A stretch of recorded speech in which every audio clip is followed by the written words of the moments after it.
ಶ್ರೀ ಗುರುಭ್ಯೋ ನಮಃ. ಎಲ್ಲರಿಗೂ ನಮಸ್ಕಾರ. ಸ್ಟಾರ್ಲಾಜಿ ವೇದಬ್ರಹ್ಮ ಗುರುಕುಲ ಜ್ಯೋತಿಷ್ಯದಲ್ಲಿ 10ನೇ ಮನೆಯ ಪ್ರಾಮುಖ್ಯತೆ. 10ನೇ ಮನೆ ಅಂದರೆ ನಮ್ಮ ಕೇರಿಯರ್ ಅಸ್ಟ್ರಾಲಜಿ, ಕರ್ಮಸ್ಥಾನ ಅಂತ ಕರಿತೇವೆ. ಈ 10ನೇ ಮನೆ ನಮ್ಮ ಲೈಫಲ್ಲಿ ಎಷ್ಟು ಇಂಪಾರ್ಟೆಂಟು, ಏನೆಲ್ಲ ಅದರಲ್ಲಿ ನಾವು ನೋಡಬೇಕು ಅನ್ನೋದ್ರ ಬಗ್ಗೆ ಇವತ್ತಿನ ಒಂದು ವಿಷಯವಾಗಿದೆ. 10ನೇ ಮನೆ ನಮ್ಮ ಕರ್ಮಸ್ಥಾನ. ವ್ಯಕ್ತಿಯ ಓವರಲ್ ಆಗಿ ಮಾಡುವಂತಹ ಎಲ್ಲ ಕೆಲಸ ಕಾರ್ಯಗಳು ಕರ್ಮ ಅಂತ ಕರಿತೀವಿ. ನಾವು ಮಾಡೋ ಉದ್ಯೋಗ, ನಾವು ಮಾಡೋ ಕೆಲಸ, ನಮ್ಮ ಆಕ್ಷನು ಅವೆಲ್ಲ 10ನೇ ಮನೆಯಿಂದ ನೋಡ್ತಾರೆ. ಕಾಮನ್ ಆಗಿ ಎಲ್ಲರೂ ಏನು ಹೇಳೋದು ಅಂತಂದರೆ, ಒಂದು ನೆಗೆಟಿವ್ ಅಂಶವನ್ನು ನೋಡಿದಾಗ ಏನಪ್ಪ ಇವನು ಏನು ಕರ್ಮ ಮಾಡಿದ್ನೋ ಈಗ ಹಿಂಗೆಲ್ಲ ಅನುಭವಿಸ್ತಾ ಇದ್ದಾನೆ ಅಂತ ಹೇಳ್ತಾರೆ. ಅವನು ಚೆನ್ನಾಗಿದ್ರೂ ಒಳ್ಳೆ ಟೈಮ್ ಚೆನ್ನಾಗಿದೆಯಪ್ಪ, ಅವ್ನು ಮಾಡಿದ ಕರ್ಮ ಅವ್ನು ಚೆನ್ನಾಗಿದೆ ಅಂತಲೂ ಹೇಳ್ತಾರೆ. ಸೊ ಈ 10ನೇ ಮನೆ ಯಾವ ರೀತಿಯ ಒಂದು ಸಂಬಂಧ ಇದ್ದರೆ ಗ್ರಹಗಳಿಂದ ಯಾವ ರೀತಿ ಕರ್ಮವನ್ನು ಅವನು ಪಡಿತಾನೆ ಅನ್ನೋದ್ರ ಬಗ್ಗೆ ನಾವು ವೇದಿಕ್ ಅಸ್ಟ್ರಾಲಜಿ ಮುಖಾಂತರ ನೋಡ್ತೇವೆ. ಇಲ್ಲಿ ಮೇಯ್ನಾಗಿ 10ನೇ ಮನೆಗೆ ಸಂಬಂಧಪಟ್ಟ ಪಾಪಗ್ರಹಗಳಿಂದ ಸಂಬಂಧವಿದ್ದರೆ ನಿಮ್ಮ ಕರ್ಮಗಳ ಕೆಳಮಟ್ಟ ಆಗಿರ್ತದೆ ಅಂತ ಹೇಳ್ತೀವಿ. ಮೇನ್ ಪಾಯಿಂಟ್ ಇಲ್ಲಿ ಅರ್ಥ ಮಾಡ್ಕೋಬೇಕು ನಾವು. ಏನಂದರೆ, ನಮ್ಮ ವಾಸ್ತವ ಜೀವನದ ಒಂದು ಪ್ರೈವೇಟ್ ಲೈಫ್ ಅನ್ನೋದು ಇರುತ್ತೆ. ಓಕೆ, ಜ್ಯೋತಿಷ್ಯದಲ್ಲಿ ಅನೇಕ ವಿಷಯಗಳಿದ್ದಾವೆ, ಬಟ್ ಆದರೆ ತುಂಬ ಸಮಯ ಬೇಕಾಗುತ್ತೆ ಎಲ್ಲ ಹೇಳೋಕ್ಕೆ. ಆದರೆ ಕೆಲವೊಂದನ್ನು ಮಾತ್ರ ಯಾವುದು ಮುಖ್ಯವಾದದ್ದು ಅದನ್ನು ಮಾತ್ರ ತಿಳಿಸೋದಕ್ಕೆ ಪ್ರಯತ್ನವನ್ನು ಮಾಡ್ತೇನೆ. ಸೊ ನನ್ನ ವಿಡಿಯೋಸು ಯಾವಾಗಲೂ ಇಷ್ಟೇ ನಿಮಿಷ ಹಿಂಗೆ ಅಂತ ಹೇಳೋಕ್ಕಾಗಲ್ಲ. ಸೊ ನನಗೆ ಯಾವ ರೀತಿ ಒಂದು ಆಲೋಚನೆ ಬರುತ್ತೋ, ಯಾವ ರೀತಿ ನನಗೆ ಒಂದು ಜ್ಯೋತಿಷ್ಯದ ಒಂದು ಅನುಭವದಿಂದ ಯಾವ ರೀತಿ ದೇವರು ನನಗೆ ಸಹಾಯ ಮಾಡ್ತಾನೋ ಅದ್ರ ಮುಖಾಂತರವಾಗಿ ನಾನು ಹೇಳ್ತಾ ಹೋಗ್ತೇನೆ. ಅದನ್ನು ನೀವು ಅರ್ಥ ಮಾಡ್ಕೋಬೇಕು. ಸೊ ಇದೇ ಥರ ಹೇಳಬೇಕು, ಅಥವಾ ಹಿಂಗಿದ್ರೆ ಈ ಗ್ರಹ ಇಲ್ಲಿ ಕೂತ್ಕೊಂಡ್ರೆ ಅದನ್ನು ಹೇಳಿ ಸಾಕು, ಇದೆಲ್ಲ ಕತೆಗಳು ಯಾಕೆ ಹೇಳ್ತೀರಾ ಅಂತೆಲ್ಲ ಕೆಲವರು ಕೇಳ್ತಾರೆ. ಬಟ್ ಹೇಳ್ಬೋದು, ಬಟ್ ಆದರೆ ನನಗೇನು ಅಂತಂದರೆ, ನೀವು ಎಷ್ಟು ಅರ್ಥ ಮಾಡ್ಕೊಳ್ತೀರ ಅನ್ನೋದು ಇಂಪಾರ್ಟೆಂಟು. ಯಾವುದೋ ಒಂದು ಈ ಗ್ರಹ ಇಲ್ಲಿ ಕೂತ್ಕೊಂಡಿದ್ರೆ ಅಷ್ಟು ನೋಡಿಕೊಂಡ್ರೆ ಸಾಕಾಗೋದಿಲ್ಲ. ಸೊ ಅದು ನೀವು ಕಲಿಬೇಕು. ಇನ್ನು ಮುಂದೆ ನೀವು ಅದನ್ನು ಬೇರೆಯವ್ರಿಗೆ ಬೆಳೆಸಬೇಕು, ಅಥವಾ ಅದರಲ್ಲಿ ಇನ್ನೂ ಅನೇಕ ವಿಷಯಗಳು ಆಳವಾಗಿ ಅರ್ಥ ಮಾಡ್ಕೋಬೇಕು ಅಂತಂದರೆ ಅನೇಕ ವಿಷಯಗಳನ್ನು ತಿಳ್ಕೋಬೇಕಾಗುತ್ತೆ. ಅದು ನಿಮಗೆ ಅರ್ಥ ಆಗಬೇಕು. ಕೆಲವೊಂದು ಎಕ್ಸಾಂಪಲ್ ಕೊಟ್ಟಾಗಲೇ ಅರ್ಥ ಆಗೋದು. ಸುಮ್ಮನೆ ಒಂದು ಏನೋ ಬರ್ಕೊಂಬಂದು ಹೇಳ್ಕೊಂಡು ಕೂತ್ಕೊಂಡ್ಬಿಟ್ರೆ ಅದು ಏನು ಪ್ರಯೋಜನ? ಸೊ ಅದು ಒಂದು ನನ್ನ ಒಂದು ಒಳ ಮನಸ್ಸು, ಅದು ಒಂದು ನನ್ನ ಅಭಿಪ್ರಾಯ, ಒಂದು ಅನಿಸಿಕೆ. ಹಾಗಾಗಿ ನಾನು ಕೆಲವೊಂದನ್ನೆಲ್ಲ ನಿಮಗೆ ತಿಳಿಸ್ತಾ ಹೋಗ್ತೀನಿ. ಆದಷ್ಟು ಏನಾದರೂ ತಪ್ಪಾದರೆ ಕ್ಷಮೆ ಇರಲಿ. ಓಕೆ, ಈಗ 10ನೇ ಮನೆಯಲ್ಲಿ ನಾವು 2 ರೀತಿ ಒಂದು ಭಾಗ ಮಾಡಿ ನೋಡಬೇಕಾಗುತ್ತೆ. ಒಂದು, ನಮ್ಮ ಜೀವನದಲ್ಲಿ ಒಂದು ಪ್ರೈವೇಟ್ ಲೈಫ್ ಅಂತ ಒಂದು ಇರುತ್ತೆ, ಒಂದು ಪಬ್ಲಿಕ್ ಲೈಫ್ ಅಂತ ಒಂದು ಇರುತ್ತೆ. ಓಕೆ, ನಮ್ಮ ಪರ್ಸ್ನಲ್ ಲೈಫ್ ಇರುತ್ತೆ, ನಾವು ಹೇಗೆ ಯಾವ ಥರ ಅಂತ. ಬಟ್ ಪಬ್ಲಿಕಲ್ಲಿದ್ದಾಗ ಹೇಗೆ ನಾವು ರಿಯಾಕ್ಟ್ ಮಾಡ್ತೀವಿ, ಮನೇಲಿದ್ದಾಗ ಹೇಗೆ ರಿಯಾಕ್ಟ್ ಮಾಡ್ತೀವಿ ಅನ್ನೋದು ಇಲ್ಲಿ ಅರ್ಥ ಮಾಡ್ಕೋಬೇಕಾಗುತ್ತೆ. ಸೊ ಇಲ್ಲಿ ಏನಾಯಿತು ಅಂತಂದರೆ, 4 ಗೋಡೆಗಳ ಮಧ್ಯೆ ವಾಸಿಸುವಂಥದ್ದೇ ಅದು. ಇಲ್ಲಿ ಅದನ್ನು ನಾವು ಪ್ರೈವೇಟ್ ಲೈಫ್ ಅಂತ ಕೇಳ್ತೀವಿ. ಅದನ್ನು ನಮ್ಮ ಜ್ಯೋತಿಷ್ಯದಲ್ಲಿ ಅದನ್ನು 4ನೇ ಮನೆ ಅಂತ ತಗೋಬೋದು. ಓಕೆ, 4ನೇ ಮನೆ ಒಂದು ಮನೆಯ ಸ್ಥಾನ ಅಂತ ಹೇಳ್ತೀವಿ. ಅದು ಪ್ರೈವೇಟ್ ಲೈಫ್ ಅಂತ 4ನೇ ಭಾವದ ಕಾರಕತ್ವಕ್ಕೆ ನಾವು ತಗೋಬಹುದು. ಅದೇ ರೀತಿಯಲ್ಲಿ ಪಬ್ಲಿಕ್ ಲೈಫ್ ಅಂತ ಏನು ಹೇಳ್ತೀವಿ, ಪಬ್ಲಿಕ್ ಲೈಫ್ ಅನ್ನೋದು 10ನೇ ಮನೆ ಅಂತ ಹೇಳ್ತೀವಿ. ಓಕೆ, ಸೊ ಇದರಲ್ಲಿ ಇನ್ನೊಂದು ವಿಷಯ ಏನು ಹೇಳ್ತೀನಿ ಅಂತಂದರೆ, ಈಗ 2ನೇ ಮನೆ ಕುಟುಂಬ ಮನೆ ಅಂತ ಹೇಳ್ತೀವಿ, ಕುಟುಂಬ ಸ್ಥಾನ. ಓಕೆ, ಇವಾಗ ಹೇಗೆ ನಾವು 4 ಗೋಡೆಗಳ ಮಧ್ಯೆ ವಾಸಿಸುವಂಥದ್ದು ಮನೆ ಆದರೆ 4 ಮನಸ್ಸುಗಳ ಮಧ್ಯೆ ಇರುವಂಥದ್ದೇ ಅದು ಕುಟುಂಬ ಆಗುತ್ತೆ. ಸೊ ಹಂಗಾಗಿ 2ನೇ ಮನೆಗೂ 4ನೇ ಮನೆಗೂ ಯಾರ ಜಾತಕದಲ್ಲಿ ಸಂಬಂಧವಿರುತ್ತೋ ಅವರು ಜಾಯಿಂಟ್ ಫ್ಯಾಮಿಲಿಯಲ್ಲಿ ವಾಸಿಸೋದಕ್ಕೆ ತುಂಬ ಇಷ್ಟಪಡ್ತಾರೆ, ಜಾಯಿಂಟ್ ಫ್ಯಾಮಿಲಿಯಲ್ಲಿ ಇರುವಂಥವ್ರು ಆಗಿರ್ತಾರೆ. ಓಕೆ, ಸೊ ಇದೊಂದು ಪಾಯಿಂಟ್ನ ನೀವು ಅರ್ಥ ಮಾಡ್ಕೊಳ್ಳಿ.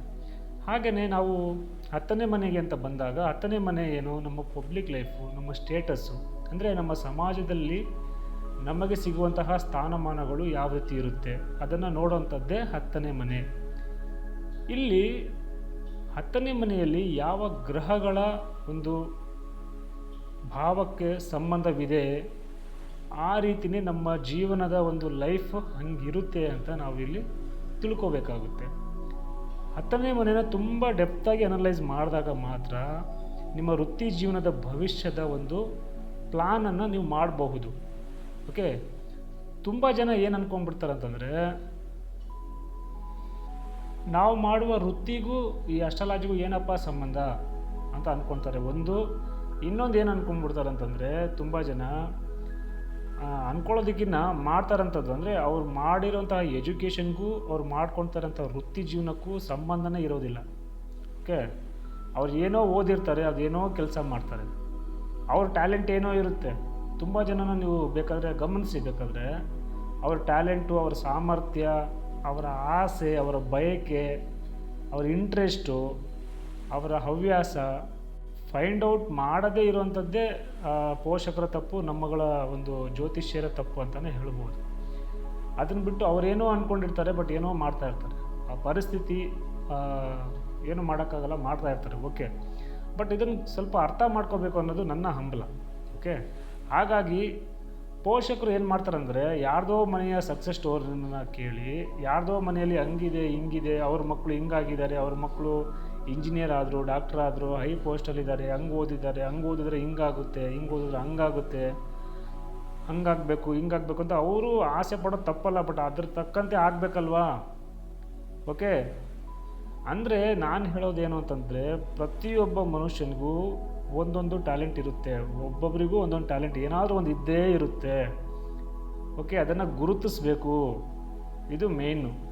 ಬಹುತೇಕ ಜ್ಯೋತಿಷ್ಯರು ಮಾಡೋಂಥದ್ದು ತಪ್ಪುಗಳು ಏನು ಅಂತಂದರೆ, ನನ್ನ ಒಂದು ಗಮನದಲ್ಲಿ ಬಂದಿರೋಂಥದ್ದು, ಎಜುಕೇಷನ್ ಆಯ್ಕೆಯಲ್ಲಿ ತುಂಬ ಒಂದು ತಪ್ಪು ಮಾಹಿತಿಗಳನ್ನು ಅಥವಾ ಒಂದು ಸಲಹೆಗಳನ್ನು ಕೊಡುವ ಸಾಧ್ಯತೆಗಳು ಹೆಚ್ಚಾಗಿರುತ್ತೆ. ಯಾಕೆಂದರೆ ಅವರ ಆಲೋಚನೆ ಬೇರೆ ಇರುತ್ತೆ. ಯಾಕೆಂದರೆ ಜ್ಯೋತಿಷ್ಯದಲ್ಲಿ 4ನೇ ಮನೆ 9ನೇ ಮನೆ ಅನ್ನೋದು ಎಜುಕೇಷನ್ಗೆ ಕಾರಕ ಹೌದು, ಬಟ್ ಆದರೆ ಆ ಎಜುಕೇಷನ್ ಹೆಂಗಿರುತ್ತೆ ಅಂತ ನೋಡ್ಬೋದು, ಬಟ್ ಅದೇ ಎಜುಕೇಷನ್ ಮಾಡಬೇಕು ಅಂತ ಅಲ್ಲ. ಇಲ್ಲಿ ತುಂಬ ಚೆನ್ನಾಗಿ ಅರ್ಥ ಮಾಡ್ಕೋಬೇಕು. 4ನೇ ಮನೆ 9ನೇ ಮನೆ ಅನ್ನೋದು ಹೈಯರ್ ಎಜುಕೇಷನ್ನು, 4ನೇ ಮನೆ ಅನ್ನೋದು ಪ್ರೈಮರಿ ಎಜುಕೇಷನ್ನು. ಓಕೆ, ಬಟ್ ಆದರೆ ಅಲ್ಲಿ ಯಾವ ಗ್ರಹ ಕೂತ್ಕೊಂಡಿದೆಯೋ, ಯಾವ ಭಾವಕ್ಕೆ ಸಂಬಂಧಪಟ್ಟಿದೆಯೋ ಆ ಎಜುಕೇಷನ್ನ ಮಾಡಿ ಅಂತ ಹೇಳಿಬಿಡ್ತಾರೆ. ಓಕೆ, ಬಟ್ ಅದರಲ್ಲಿ ಇನ್ನೂ ಅನೇಕ ಕಾರಕಗಳು ಇದ್ದಾವೆ, ಬಟ್ ಅದೊಂದೇ ಫಿಕ್ಸ್ಡ್ ಅಲ್ಲ. ಸೊ ಇದು ಕರೆಕ್ಟ್ ಮೆಥಡ್ ಅಲ್ಲ ಅಂತ ಅನುಭವದಿಂದ ನಿಮಗೆ ಹೇಳ್ತಾ ಇದ್ದೀನಿ. ಯಾಕೆ ಅಂತಂದರೆ, ಇದರ ಹಿಂದೆ ಇರುವಂತಹ ಒಂದು ಮೂಲ, ಇದ್ರ ಹಿಂದೆ ಇರುವಂಥ ಆಧಾರನ ನಿಮಗೆ ಹೇಳ್ತೀನಿ, ಅರ್ಥ ಮಾಡ್ಕೊಳ್ಳಿ. ಅವ್ರು ಕೊಡುವಂತಹ ಸಲಹೆ ಏನು, 4ನೇ ಮನೆ 9ನೇ ಮನೆಯನ್ನು ನೋಡಿ ಕೊಡುವಂತಹ ಸಲಹೆ, ಇದರಿಂದ ಒಂದು ಕೇರಿಯರ್ ಲೈಫ್ಗೆ ಒಂದು ಆ್ಯಕ್ಯುರೇಸಿ ಲೆವೆಲ್ ಅನ್ನೋದು ಕಮ್ಮಿ ಆಗುತ್ತೆ. ಅದರಲ್ಲಿ ಕೆಲವರಿಗೆ ಒಂದು ಲಕ್ ವರ್ಕೌಟ್ ಆಗ್ಬೋದು ಅಷ್ಟೇ, ಯಾವುದೋ ಒಂದು ಇದರಿಂದ, ಬಟ್ ಆದರೆ ಎಲ್ಲರಿಗೂ ಆ ಥರ ಆಗೋದಿಲ್ಲ. ಆದ್ದರಿಂದನೇ ಅಸ್ಟ್ರಾಲಾಜಿಕಲ್ ಆಗಿ ನಾವು ಪ್ಲ್ಯಾನ್ ಮಾಡಬೇಕಾಗುತ್ತೆ. ಓಕೆ, ಕೇರಿಯರ್ ಲೈಫ್ನಲ್ಲಿ ಬೆಟರಾಗಿ ಬೆಸ್ಟಾಗಿ ಇರಬೇಕು ಅಂತಂದರೆ ಒಂದು ಮೆಥಡನ್ನು ಅರ್ಥ ಮಾಡ್ಕೊಳ್ಳಿ. ಅದ್ರ ಹಿಂದ್ಗಡೆ ಇರೋ ಲಾಜಿಕ್ನ ನಾವು ಅರ್ಥ ಮಾಡ್ಕೋಬೇಕು. ಪ್ರತಿಯೊಂದು ಕೆಲಸ ಒಳ್ಳೆ ಎಜುಕೇಷನ್ ಮಾಡಬೇಕು, ಒಳ್ಳೆ ಪೋಸ್ಟಿಗೆ ಹೋಗಬೇಕು ಅನ್ನೋದು ಯಾವ ಉದ್ದೇಶಕ್ಕೆ ಹೇಳಿ? ನಾವು ಅದರಲ್ಲಿ ಸಂಪಾದನೆ ಮಾಡಬೇಕು, ಗೈನ್ ಮಾಡಬೇಕು. ಅದಕ್ಕೆ ಏನು ಮೇನಾಗಿ ಮೂಲ ಏನು ಕಾರಣ? ಹಣ. ಓಕೆ, ಆಸ್ತಿ ಮಾಡಬೇಕು, ಹಣ ಮಾಡಬೇಕು, ಹೆಸರು ಮಾಡಬೇಕು. ಸೊ ಹಾಗಾಗಿ ನಮ್ಮ ಜಾತಕದಲ್ಲಿ ವೆರಿ ಇಂಪಾರ್ಟೆಂಟಾಗಿ ಅರ್ಥ ಮಾಡ್ಕೊಳ್ಳಿ. ಜಾತಕದಲ್ಲಿ 9 ಗ್ರಹ, 12 ರಾಶಿ, 12 ಭಾವ ತುಂಬ ಡೆಪ್ತಾಗಿ ಅನಲೈಸ್ ಮಾಡಿ ಯಾವುದು ಬಲಿಷ್ಠವಾಗಿದೆ ಅವರ ಜಾತಕದಲ್ಲಿ, ಜಾತಕನ ನಾಲೆಡ್ಜ್ಗೆ, ಬುದ್ಧಿಗೆ, ಅದು ಕೇರಿಯರ್ ಲೈಫ್ಗೆ ಹೇಗೆ ಬಿಲ್ಡ್ ಮಾಡುತ್ತೆ ಅಂತ ಯೋಚನೆ ಮಾಡಿ ಅದಕ್ಕೆ ಸಂಬಂಧಪಟ್ಟ ಕೋರ್ಸ್ಗಳನ್ನು ಮಾಡಿದಾಗ ಅವರಿಗೆ ತುಂಬ ಹೆಚ್ಚಿನ ಬೆನಿಫಿಟ್ ಆಗುವಂತಹ ಸಾಧ್ಯತೆ ಹೆಚ್ಚಾಗಿರುತ್ತೆ ಅಂತ ಹೇಳ್ಬೋದು. ಇದಕ್ಕೆ ಅವರ ಪ್ರಯತ್ನ, ಅವರ ಇನ್ವಾಲ್ವ್ಮೆಂಟು, ಅವರ ಪರಿಸ್ಥಿತಿ, ಹಾಗೆ ಪ್ರಕೃತಿನೂ ಸಹ ಸಾಥ್ ಕೊಡಬೇಕಾಗುತ್ತೆ. ಆವಾಗ ಮಾತ್ರ ಸಕ್ಸಸ್ ಆಗೋದಕ್ಕೆ ಗ್ಯಾರಂಟಿ.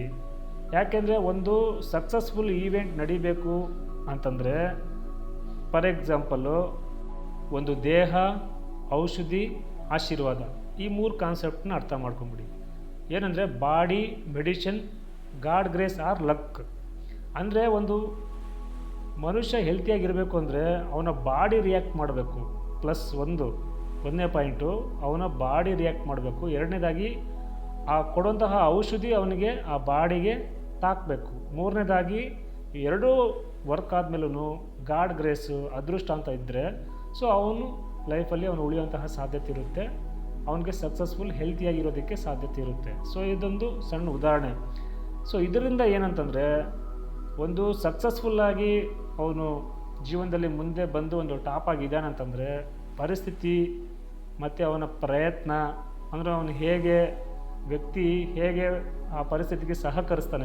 ವ್ಯಕ್ತಿ ಸಹಕರಿಸ್ಬೇಕು, ಪರಿಸ್ಥಿತಿನೂ ಸಹಕರಿಸ್ಬೇಕು, ಆಮೇಲೆ ಪ್ರಕೃತಿನೂ ಸಹಕರಿಸ್ಬೇಕು. ಆವಾಗ ಮಾತ್ರ ಅವನು ತುಂಬ ಚೆನ್ನಾಗಿ ಬೆಳೆಯೋದಕ್ಕೆ ಅನುಕೂಲ ಆಗುತ್ತೆ ಅಂತ ಹೇಳ್ಬೋದು. ಹಾಗಾದರೆ ಇಲ್ಲಿ ಜ್ಯೋತಿಷ್ಯದ ಒಂದು ಪ್ರಾಮುಖ್ಯತೆ ಅಥವಾ ಜ್ಯೋತಿಷ್ಯ ಏನು ಹೆಲ್ಪ್ ಮಾಡುತ್ತೆ, ಜ್ಯೋತಿಷ್ಯದಿಂದ ಏನೆಲ್ಲ ನಾವು ಇದರಲ್ಲಿ ತಿಳ್ಕೊಬೋದು, ಪ್ಲ್ಯಾನ್ ಮಾಡ್ಬೋದು ಅಂತ ಅರ್ಥ ಮಾಡ್ಕೋಬೇಕಾಗುತ್ತೆ. ಇದರಲ್ಲಿ ಹಲವರು ಅಥವಾ ಕೆಲವರು ಅಂದ್ಕೊಳ್ಬೋದು, ಡೆಸ್ಟಿನಿನ ಚೇಂಜ್ ಮಾಡಿಬಿಡ್ತೀರಾ, ನೀವು ಹೇಳ್ದಂಗೆ ಆಗ್ಬಿಡುತ್ತಾ, ಲೈಫ್ ಚೇಂಜ್ ಆಗುತ್ತಾ, ನಾನು ಹಣೆ ಬರದಲ್ಲಿ ಏನಿದೆಯೋ ಅದೇ ಆಗೋದು ಗುರುವೇ, ನಾನು ಇಷ್ಟಂತೆ ನಾನು ಇರ್ತೇನೆ ಅಂತ ಹೇಳ್ಬೋದು. ಬಟ್ ಆದರೆ ಆ ಇಷ್ಟನೇ ಕಷ್ಟ ಆದಾಗ ಆ ಇಷ್ಟನ ನೀವು ಬಿಡಬೇಕಾಗುತ್ತೆ. ಕರೆಕ್ಟಾಗಿ ಅರ್ಥ ಮಾಡ್ಕೊಳ್ಳಿ. ಡೆಸ್ಟಿನಿನ ಚೇಂಜ್ ಮಾಡ್ತೀವಿ ಅಂತ ಇಲ್ಲಿ ಹೇಳ್ತಾ ಇಲ್ಲ, ಡೆಸ್ಟಿನಲ್ಲಿ ಏನಿದೆಯೋ ಅದನ್ನೇ ಹೇಳ್ತಾ ಇರೋದು. ಅಲ್ಲಿ ಏನಿದೆಯೋ ಅದನ್ನೇ ಹೇಳ್ತಾ ಇದ್ದೀನಿ, ಚೇಂಜ್ ಮಾಡ್ತೀವಿ ಅಂತ ಎಲ್ಲೂ ಹೇಳ್ತಾ ಇಲ್ಲ. ಓಕೆ, ಇದಕ್ಕೆ ಇನ್ನೊಂದು ಉದಾಹರಣೆ ತಗೊಂಡ್ರೆ, ಹೆಲ್ತಿ ಲೈಫ್ ಲೀಡ್ ಮಾಡೋಕ್ಕೆ ನಿಮ್ಮ ಇಷ್ಟ ಬಂದಂಗೆ ಬಾಯಿ ಚಪ್ಪಲಕ್ಕೆ ಏನೇನೋ ತಿಂದುಬಿಟ್ರೆ, ಏನೇನೋ ಯಾವಾಗಲೂ ತಿನ್ನೋದು, ಯಾವಾಗಲೂ ಮಲಗೋದು ಮಾಡಿಬಿಟ್ರೆ ಅದರಿಂದ ಪರಿಣಾಮ ಏನಾಗುತ್ತೆ ನೀವೇ ಯೋಚನೆ ಮಾಡಿ. ಅದೇ ಒಬ್ಬ ಎಕ್ಸ್ಪರ್ಟ್ ಸಲಹೆಯಂತೆ ಹೋದರೆ ಯಾವ ಸಮಯದಲ್ಲಿ ತಿನ್ನಬೇಕು, ಎಷ್ಟು ತಿನ್ನಬೇಕು, ಯಾವಾಗ ಮಲಗಬೇಕು, ಇದನ್ನು ಒಂದು ರೂಲ್ಸ್ ಪ್ರಕಾರ ಫಾಲೋ ಮಾಡ್ಕೊಂಬಂದರೆ ನಿಮ್ಮ ಹೆಲ್ತಿ ಲೈಫು ಓಕೆ ಅದು ಕ್ರಮೇಣವಾಗಿ ಹಂತವಾಗಿ ತುಂಬ ಚೆನ್ನಾಗಿರುತ್ತೆ. ಒಂದೇ ಸಲ ಯಾವುದು ಆಗ್ಬಿಡೋದಿಲ್ಲ, ಬಟ್ ಅದಕ್ಕೆ ಲೈಫ್ ಅನ್ನೋದಿರುತ್ತೆ. ಓಕೆ, ಈ ವ್ಯಾರಂಟಿ ಗ್ಯಾರಂಟಿ ಅಂತ ಏನು ಹೇಳ್ತೀವಲ್ಲ ಆ ಥರ ಇಷ್ಟು ಅಂತ ಇರುತ್ತೆ. ಸೊ ಆ ರೀತಿ ನಾವು ಯಾವ ಥರ ಯೋಚನೆ ಮಾಡ್ತೀವೋ ಆ ರೀತಿ ಇರುತ್ತೆ. ಹಾಗೆ ಎಕ್ಸ್ಪೋರ್ಟ್ ಸಲಹೆಗಳನ್ನು ಪಡ್ಕೊಂಡಾಗ ದಿ ಬೆಸ್ಟ್ ಅಂತ ಹೇಳಬಹುದು. 7ನೇ ಮನೆಯೂ ಸಹ ಪಬ್ಲಿಕ್ ಲೈಫ್ ಅಂತ ಹೇಳ್ತೀವಿ, ಆದರೆ 10ನೇ ಮನೆಗೆ ಹೇಗೆ ವರ್ಕ್ ಆಗುತ್ತೆ ಅನ್ನೋದು ಇಂಪಾರ್ಟೆಂಟು. ಆದರೆ ಎಲ್ಲರೂ ಎಲ್ಲ ವಿಷಯದಲ್ಲಿ ಎಕ್ಸ್ಪರ್ಟ್ ಆಗಲ್ಲ. ಓಕೆ, ಇದನ್ನು ಅರ್ಥ ಮಾಡ್ಕೋಬೇಕು. ಇನ್ನೊಂದು ಏನಪ್ಪ ಅಂತಂದರೆ, ಇಲ್ಲಿ ಆಸ್ಟ್ರಾಲಜಿ ಅಂದರೆ ಏನು ಅಂತ ಮೇಯ್ನಾಗಿ ಅರ್ಥ ಮಾಡ್ಕೋಬೇಕು. ಓಕೆ, ಸುಮ್ಮನೆ ಏನೋ ಒಂದು ನೋಡೋದಲ್ಲ, ಸುಮ್ಮನೆ ಏನೋ ಒಂದು ಅವ್ರು ಏನೋ ಹೇಳ್ತಾರೆ ಅಂತ ಕೇಳೋದಲ್ಲ. ಇದನ್ನು ಮುಂದಿನ ದಿವಸದಲ್ಲಿ ಹೇಳ್ತೀನಿ. ಆಸ್ಟ್ರಾಲಜಿ ಅಂದರೆ ಏನು, ಆಸ್ಟ್ರಾಲಾಜರ್ನ ರೋಲ್ ಏನು, ಓಕೆ, ಒಬ್ಬ ಜ್ಯೋತಿಷಿಯ ಕೆಲಸವೇನು, ಜ್ಯೋತಿಷ್ಯ ಅಂದರೆ ಏನು, ಓಕೆ, ಇದ್ರ ಬಗ್ಗೆ ಮತ್ತು ಬಹುತೇಕ ಆಸ್ಟ್ರಾಲಾಜರು ಯಾವ ರೀತಿ ಪರಿಹಾರಗಳನ್ನು ಕೊಡ್ತಾರೆ, ಅದ್ರ ಹಿಂದಿರೋ ಲಾಜಿಕ್ ಏನು, ಅದನ್ನೆಲ್ಲ ಇನ್ನೊಂದು ಎಪಿಸೋಡಲ್ಲಿ ಹೇಳುವಂಥ ಪ್ರಯತ್ನ ಮಾಡ್ತೀನಿ. ಸೊ ಡೈವರ್ಟ್ ಆಗೋದು ಬೇಡ. ಸೊ ಈಗ 10ನೇ ಮನೆ ಬಗ್ಗೆ ಮಾತಾಡ್ತಾ ಇದ್ವಿ. ಸೊ ಅದಕ್ಕೋಸ್ಕರ 10ನೇ ಮನೆ ವೆರಿ ಇಂಪಾರ್ಟೆಂಟು ಜೀವನದಲ್ಲಿ. ಅದನ್ನು ಯಾವ ರೀತಿ ನಾವು ತಗೋಬೇಕು ಅನ್ನೋದು ವೆರಿ ಇಂಪಾರ್ಟೆಂಟ್ ಆಗುತ್ತೆ. ಸೊ ಹಾಗಾಗಿ ನನ್ನ ಅನುಭವದ ಪ್ರಕಾರ ಆಸ್ಟ್ರಾಲಜಿ ಮತ್ತು ನ್ಯೂಮರಾಲಜಿ ಗೈಡಿಂದ okay avoid for negative thoughts. Okay, ಈ ಆಸ್ಟ್ರಾಲಜಿ ನ್ಯೂಮರಾಲಜಿ ಪ್ರಕಾರ ಒಂದು ಗೈಡ್ ತಗೊಂಡು ಪ್ಲಾನಿಂಗ್ ಮಾಡಿಕೊಂಡು ಸಲಹೆ ತಗೊಂಡು ಅದ್ರ ಪ್ರಕಾರ ಹೋದಾಗ ಅದರಲ್ಲಿ ಪ್ರಮುಖವಾಗಿ ಈಗಿನ ಜನ್ರೇಷನ್ಗೆ ಏನು ಬೇಕು ಅದು ಇಂಪಾರ್ಟೆಂಟ್ ಆಗುತ್ತೆ.